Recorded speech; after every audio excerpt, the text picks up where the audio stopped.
शहरों में लोगों की आबादी लगातार बढ़ती जा रही है। इसके लिए रिहायशी इलाके भी बढ़ते जा रहे हैं और रिहायशी कॉलोनियों को बनाने के लिए जंगल कट रहे हैं। लेकिन जंगल में रहने वाले जीव जंतु रिहायशी विकास से सबसे ज्यादा प्रभावित हो रहे हैं। ऐसे ही सरकारी आदेश के अनुसार एक जंगल काटा जा रहा था। उस जंगल में बहुत से जंगली जानवर थे जिनको संरक्षित करने के लिए एक चिड़ियाघर बनाने पर विचार चल रहा था। ठीक तभी प्रशासनिक निर्णय से एक बहुत पुराने खंडहर को चिड़ियाघर में बदल दिया जाता है और कटे हुए जंगलों से जितने भी जानवर पकड़े गए हैं उन्हें इसी चिड़ियाघर में लाकर रख दिया जाता है। लेकिन सभी इस बात से अनजान थे कि यह खंडहर कोई साधारण खंडहर नहीं है, बल्कि भूतों का एक रहस्यमयी ठिकाना है।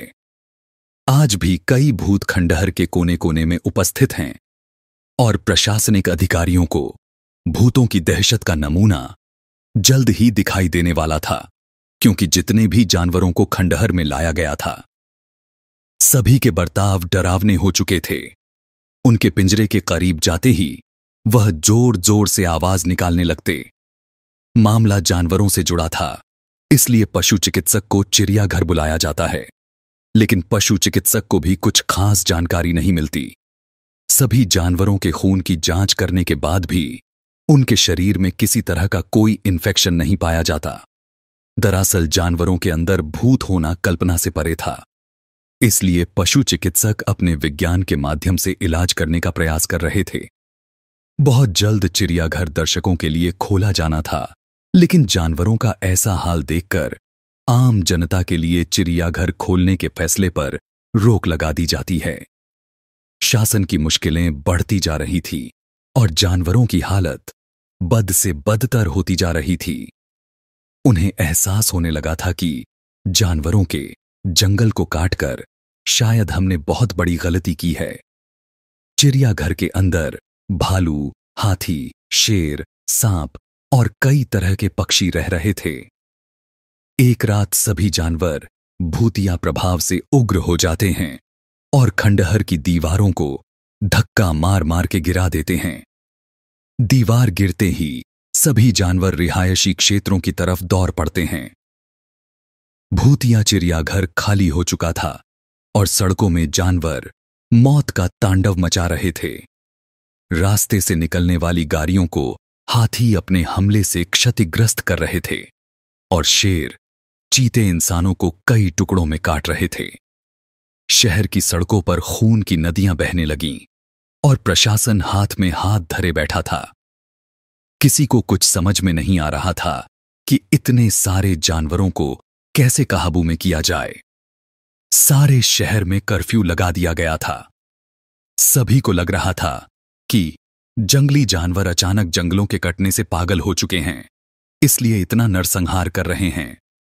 किसी भी कानून में इंसानों की जान को प्राथमिकता दी जाती है, इसलिए जंगली जानवरों को मारने के आदेश जारी कर दिए जाते हैं और आदमखोर जानवरों को हेलीकॉप्टर की मदद से ट्रैक किया जाने लगता है। शहर के चारों तरफ मौत मंडरा रही थी। जानवर अब कॉलोनियों में घुसकर लोगों के घर तोड़ने लगे। जानवरों की दहशत से सब कहीं न कहीं अपनी जान बचाने में लगे हुए थे। सारे शहर में आर्मी तैनात कर दी जाती है और आर्मी टैंक रोड पर जानवरों को ढूंढ ढूंढ कर मार रहे होते हैं। लेकिन जानवरों के अंदर भूत सवार थे, इसलिए वह बेखौफ होकर आर्मी के टैंकों की धज्जियां उड़ा देते हैं। हाथी अपनी जोरदार टक्कर से कई टैंकों को धराशायी कर देते हैं। जानवर किसी के कंट्रोल में नहीं आ रहे थे। तभी अचानक ऊपर उड़ रहे हेलीकॉप्टर पर एक विशालकाय बाज झपट्टा मार देता है, जिससे हेलीकॉप्टर का संतुलन बिगड़ जाता है और हेलीकॉप्टर घने जंगल में जा गिरता है, जिससे जंगल में एक जोरदार धमाका होता है और हेलीकॉप्टर के अंदर उपस्थित सभी लोगों की जान चली जाती है। भूतिया जानवरों ने आतंक मचा दिया था, लेकिन इसके लिए जिम्मेदार हम लोग थे, जिन्होंने उनके जंगलों को अपने फायदे के लिए कटने दिया और जंगली जानवरों को मजबूरी में उस भूतिया चिड़ियाघर में आकर रहना पड़ा। आर्मी की गोली से अचानक एक शेर मर जाता है, जिसे उठाकर अनुसंधान केंद्र लाया जाता है ताकि उसकी जांच से पता लगाया जा सके कि सभी जानवर किस वजह से ऐसा बर्ताव कर रहे हैं। सभी परीक्षणों की रिपोर्ट आने के बाद वैज्ञानिकों को पता चलता है कि जानवरों के मानसिक हार्मोनल परिवर्तन हुए हैं और यह बदलाव कुछ समय पहले ही हुए हैं। लेकिन ऐसा क्यों हुआ और जानवर ऐसा किस वजह से कर रहे थे, इसका पता खंडहर के अंदर ही चल सकता था।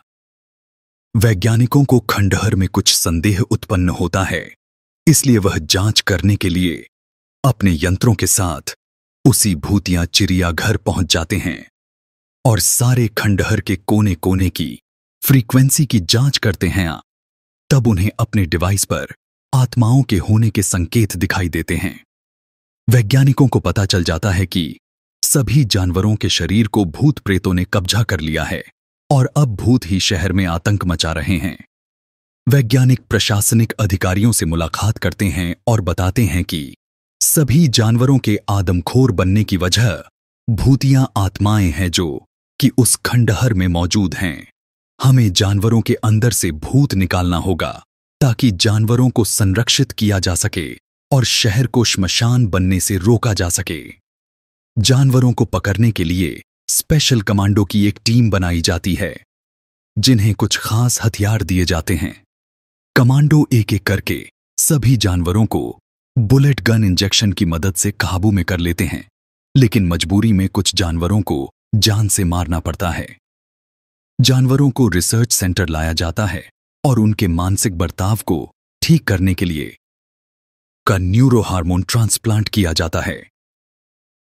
कई दिनों के इलाज के बाद सभी जानवरों की हालात ठीक होने लगती है, लेकिन उस भूतिया चिड़ियाघर को हमेशा हमेशा के लिए ध्वस्त कर दिया जाता है। भूत केवल इंसानों को नहीं, जानवरों को भी क्षति पहुंचा सकते हैं। यह बात वैज्ञानिकों को समझ में आ चुकी थी और जानवरों के आतंक के खत्म होने के साथ ये कहानी भी समाप्त हो जाती है।